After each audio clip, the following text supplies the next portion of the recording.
Senel gambang kakwazana inasik tuy lungguling topa kakakyo sele kim le pam la kim bang si kazak o kim pel te sung lung kia na o vive don na tam pin hong mo dây ta de min lung su ho min la men na khem pe wa vi chia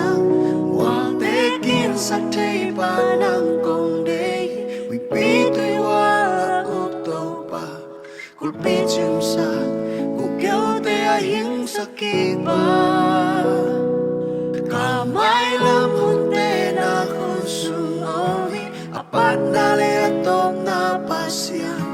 aton tungin kung kisam den ni to pa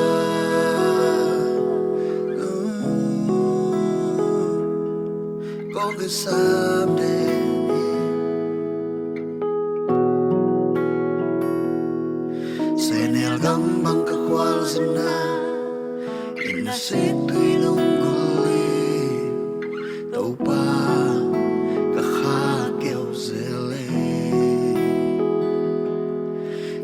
pam la him bang zi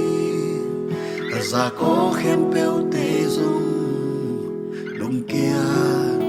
na o vive don na tam pin hong bo sai cha ne min lung sung ho min la men na khem peu a be chia wa te kin sa te pa nang kong de we be tu wa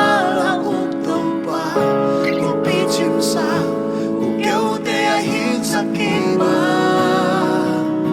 kamay lang munte na kusung omi apan na le atog na pasya aton tungin kung kisam jeni topa oh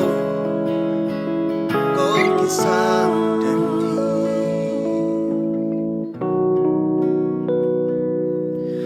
kama kagal hiam hoi pen na tu in ka sui ding lampi na minin ka kwal so na hi ka hanai na kama kagal hiam hoi pen na tu in ka sui ding lampi na minin ka kwal so na hi ka hanai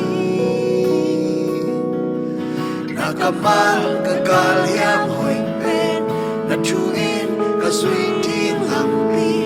na minin ka kwal so na hi ka hanai na kamal